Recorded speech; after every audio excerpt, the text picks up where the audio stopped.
And wonders of wonders has done happened. The Kingfish got himself a job. Yes, sir, in the past 3 days, he's been employed by one of our biggest realty companies, the firm of Reynolds and Reynolds. Well, it looked like the Kingfish done tied himself up with a live wire outfit. Yes, I'll be out tomorrow morning. Good morning, Miss Watkins. Good morning, Mr. Reynolds. Good morning, Mr. Reynolds. Good morning, Miss Burke. Nice sale you made yesterday. Thank you, sir. Good morning, Miss Payne. Good morning, Mr. Reynolds. Good morning, Mr. Reynolds. Good morning, Tom. You've been doing some wonderful work for us. Good morning, Mr. Reynolds. Good morning, Thompson. Glad to see you busy. Thank you, Mr. Reynolds. Yes, Miss Smith, I'll be glad to come over and take you right out. Yes, ma'am, I'll be there in the morning. Thank you.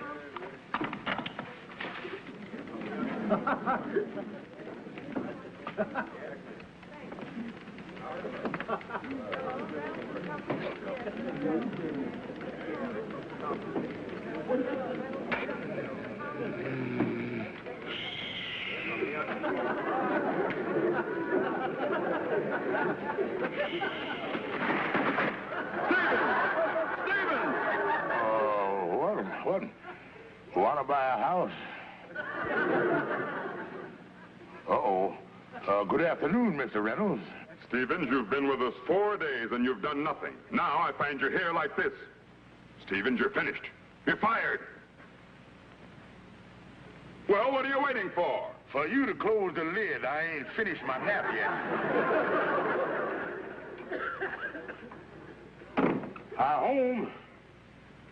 Hello, George. Honey, I got something to tell you. Oh, George, I'm so happy about your new job. It makes me so proud of you. I fixed you a wonderful supper, all your favorites. Corn, roast beef, French fried potatoes. I know, honey, but... George, honey, you know, someday, if you keep up the good work, we might even have a little home of our own. A little place in the country with a garden, picket fence, flowers. Oh, George, I just know this new job of yours is going to be the turning point in our lives. But you just got to give me my job back. I can't let my wife down. I'm sorry, Stevens.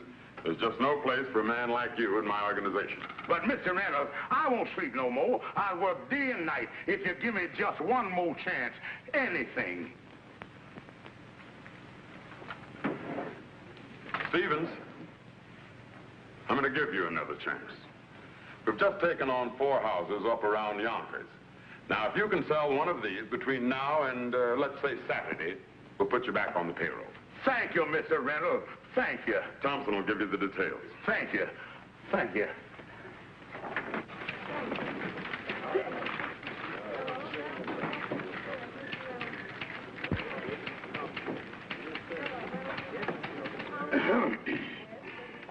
Yes, what do you want? Well, I'm back on the payroll, and Mr. Reynolds said for you to give me the dope on them 4 houses up near Yonkers.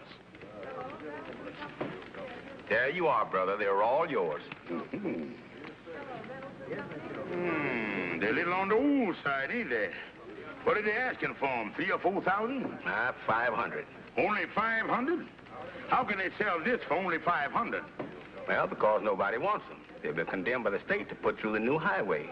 They're going for 500, but whoever buys them's got to move them out of there. They got to be moved. Well, who in the world is going to buy a house without any lot?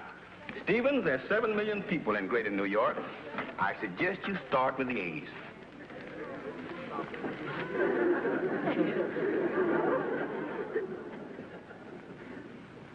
Hello? Is this the residence of Mr. Aaron Abergenian? Fine. Well, this is Mr. Stevens of the Reynolds Company. I got a nice house for you up near Yonkers.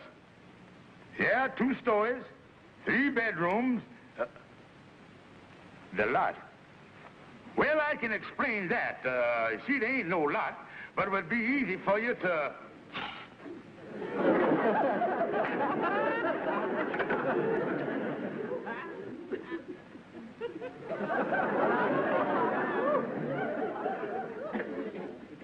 But, Mr. Quigley...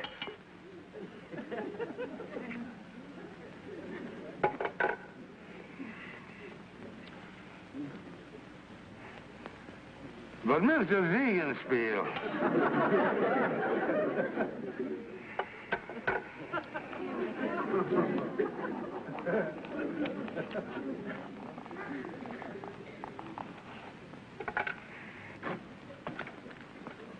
Hi, Kingfish.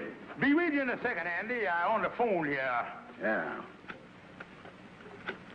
You see, I got a...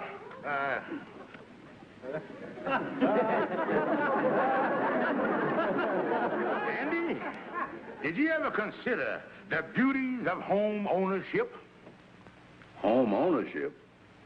What would I want to own a home for? I was still an unmarried spinster.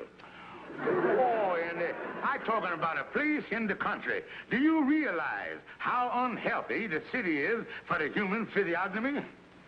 Well, it can't be too unhealthy. Most of the people I've seen walking around is alive. Oh, Andy, I'm talking about the air. With all the cars, you was breathing the carbon peroxide. Yeah, son, you was breathing what the cars have thrown away.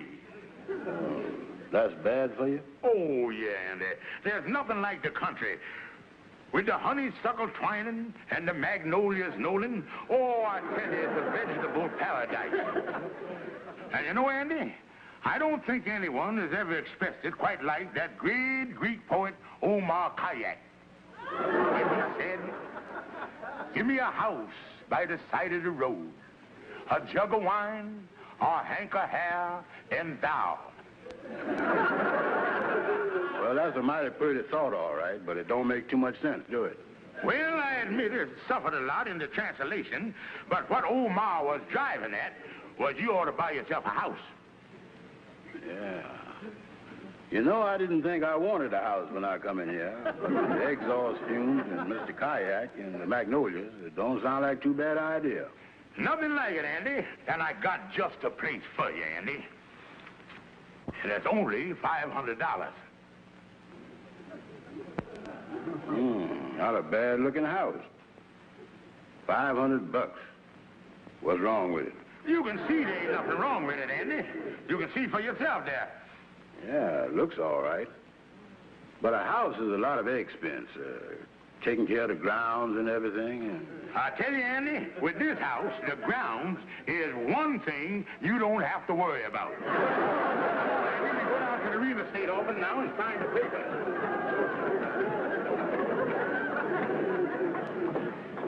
Well, Andy called me up the next morning and told me he'd bought a house. And I offered to drive him out in my cab.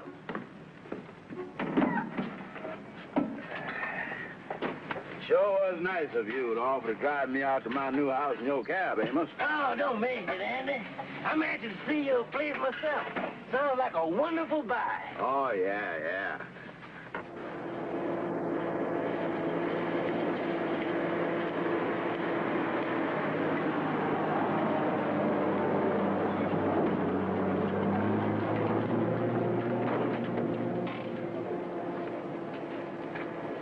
It looked like they're running a highway down through here. Yeah. Well, my house is around here somewhere. We'll leave the stuff here, Amos, and we'll walk up to my place. Okay. You know, it's kind of nice having a new highway right near you.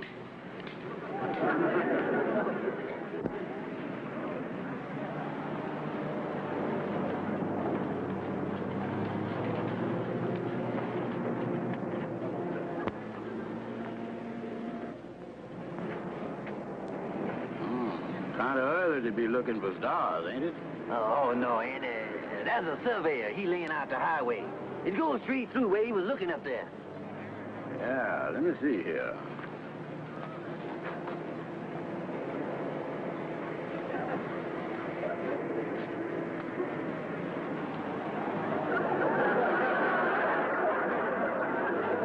Oh, what's the matter, Andy?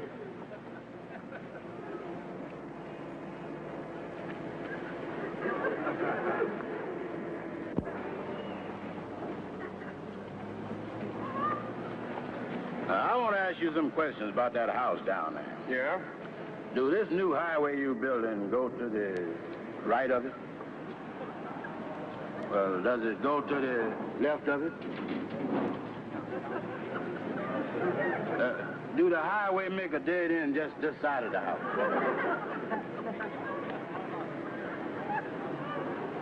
Just one more question. When must I move the house out of there? By next Thursday.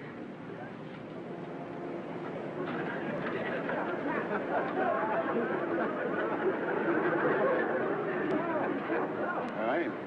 By any chance, do you think the kingfish done tricked me again? Eyes, Rick Gusty.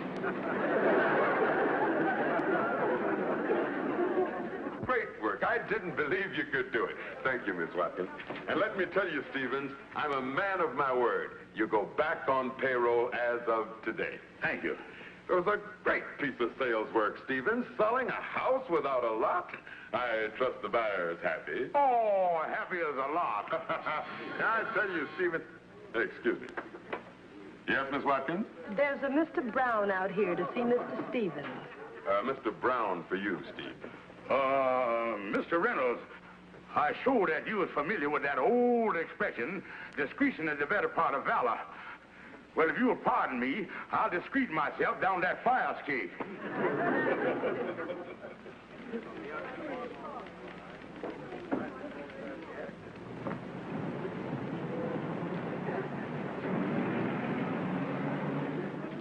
Yeah, Calhoun, I fear for myself. Ordinarily, Andy's a slap-happy flounder. But when he get mad, he like a tiger shark with a harpoon in his liver. Calhoun, what is I gonna do? Kingfish, you have got to get yourself a bodyguard. A bodyguard?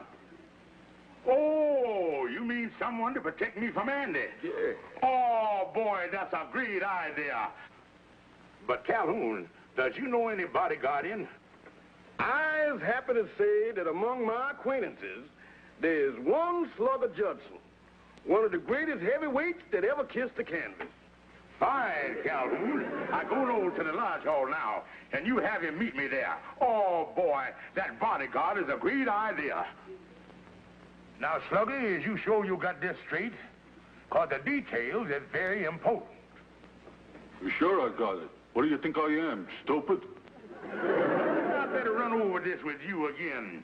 Now, I'm going to send for this here Andy Brown, and I'm going to have him meet me here. And I want you to get in the closet there, and if he starts something, and I can't handle him, then I'll give the signal, and you come busting out the closet and take the boy apart. Yeah. Well, what is the signal? Oh, let me see. Let's see. Let's see. I got it. How about that Indian name that the pirate troopers use? Geronimo. Yeah, the Indian name, Geronimo. Now, when I Geronimo, you come out slugging. Yeah. Out here. Now, I go down in the basement and tell Lightning to go across the street to the pool hall and tip Andy off that I is here. And that way, he'll be off his guard, and he won't know what he's walking into. Yeah. This whole thing gonna look like a pleasant afternoon. You mind if I use your phone? I gotta call my manager. Yeah, go right ahead. I'll be right back.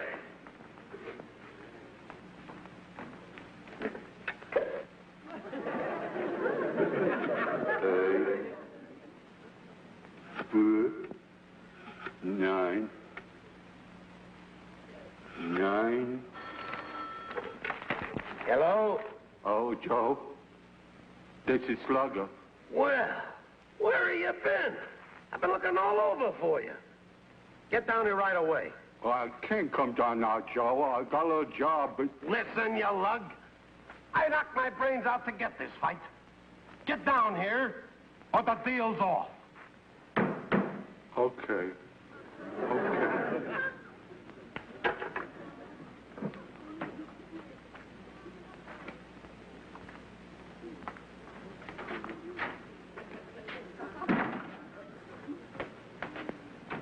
That's right, Lightning. You pop across the street to the pool hall and give Andy Brown a hint that I is here.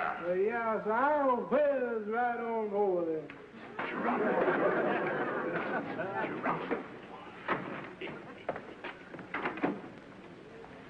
Now, Slugger,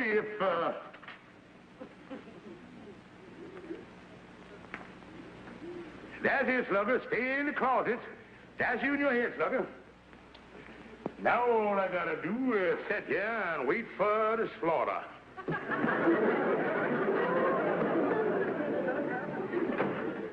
Here you come now, Slugger.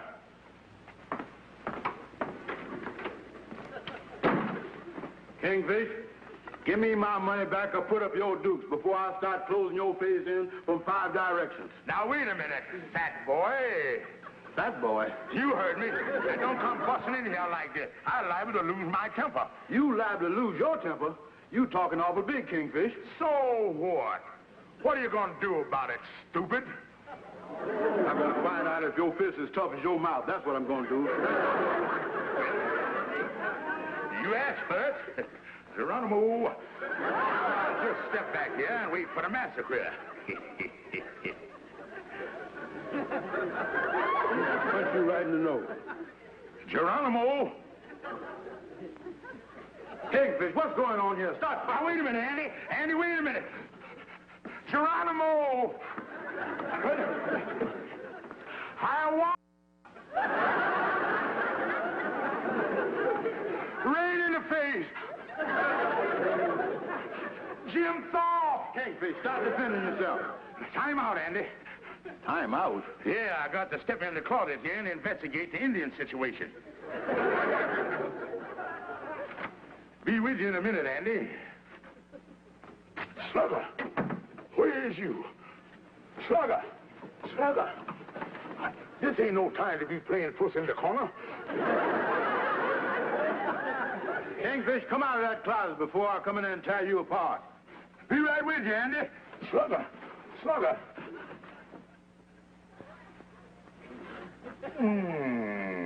Yeah.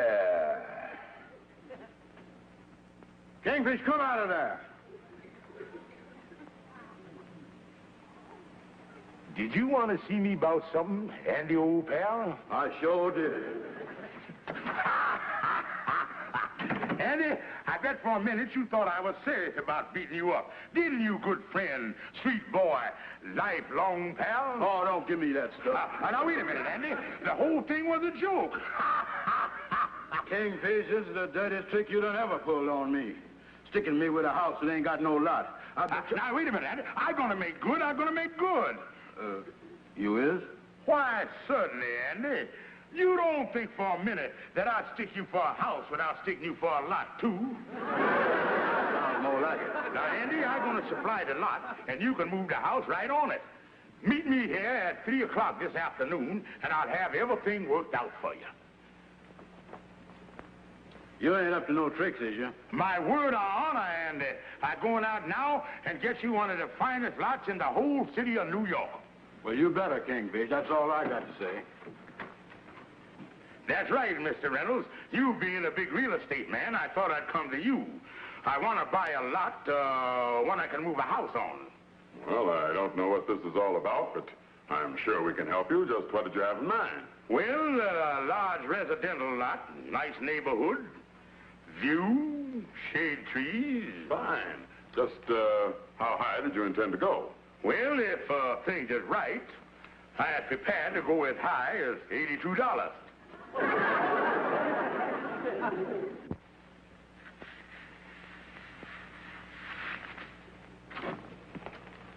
Well, Kingfish, it's 3 o'clock. Well, I just going over your lot here, Andy. A beautiful spot. Is the lot in a nice neighborhood? Oh, sure, Andy. And it's centrally located, too. It's right in the middle between 2 other lots. Well, you couldn't ask for a better location than that. Yeah, it only cost you a couple of $100 to have the house moved onto the lot. Yeah, I might live in the house while they're moving it. That's right. The trip might do you good. There's no thrill like whizzing through the city in your own home. Yeah, well, let's figure where to put the house on the lot. I want a nice backyard, you know. Well, here's the house plans. Okay. Now, I'll take the dimensions of the lot and see how much room we got. Yeah. Width the lot, 35 feet.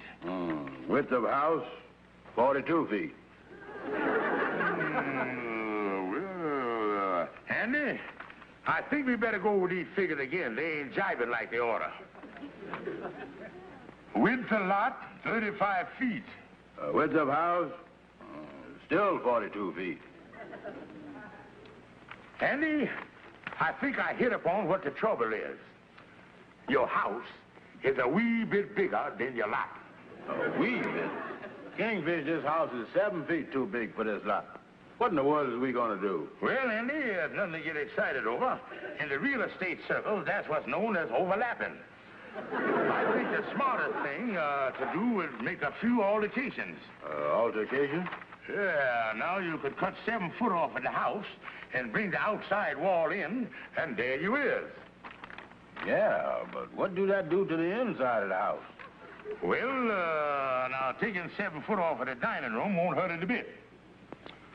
You still got a nice-sized dining room, 12 by 3. 12 by 3? I'm going to need a long, thin table in there. But Andy, taking 7 feet off of the kitchen won't hurt that either. All you lose there is the sink, refrigerator, and stove. Yeah, sounds like I won't need the table in the dining room after all. Yeah, come out nice upstairs here, too. All you got to do is cut off... What's the matter? Well, Andy, I think if you cut off 7 foot off of the bathroom, it's going to make it just a little bit inconvenient for you. Go half of the tub inside the house and the other half out.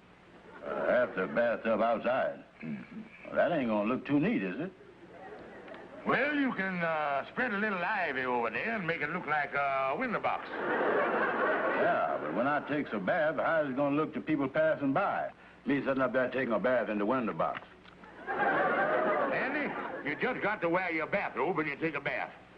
Oh, yeah. I'll wear my print one, and they'll think I was a geranium. Andy, putting a 42-foot house on a 35-foot lot is just a minor problem. Now, wait a minute, Kingfish.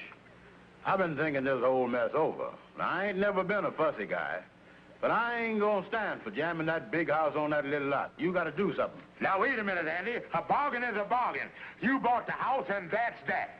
And if you don't want the lot, that's your business. Now, wait a minute, King. Don't you dare lay a hand on me, Andy Brown. I happen to be a real estate broker, licensed by the sovereign state of New York. Well, what's that got to do with it? And who is the sovereign state of New York?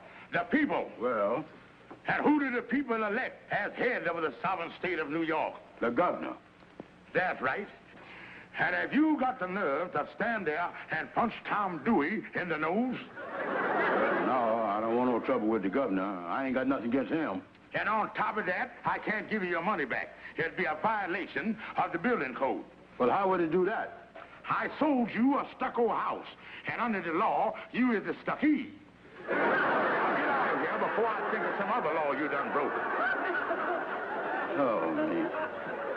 Well, fellas ain't done nothing. I sure got myself in a mess of trouble. Andy, you mean to say you gonna let the Kingfish get away with this? Well, there ain't much I can do, Amos. According to the Kingfish, all I could do is get in a fight with Governor Dewey. And you got to have a license from the state of New York to do that. Well, we could go to court, Andy. But I don't think no judge would think anybody could be as gullible as you is. Yeah, I sure is gully, ain't I? But, Andy, has you tried to sell the house? Yeah, I tried, but no one wants the thing. The house one place, and the lot another place, and the lot too small. And the highway people say if I don't get the house out of there by tomorrow, they're going to slap a fine on me. Yeah, the way the Kingfish has been pushing you around, you certainly is entitled to a break someplace. And, Andy, maybe something will turn up by tomorrow.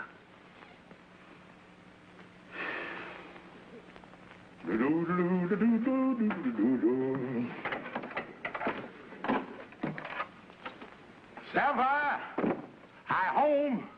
George, I was waiting for you. We going out? Out to dinner? No, George, I have a surprise for you. Now that you have a steady income coming in, I decided to do something about this apartment of ours. I tried to get you all afternoon, George, but it was such a wonderful opportunity, I couldn't pass it up. Opportunity? Yes. I run into Andy Brown, and he sold me the most wonderful house and lot for $750. What? That dirty crook. I call my lawyer. I call my doctor. I call everybody.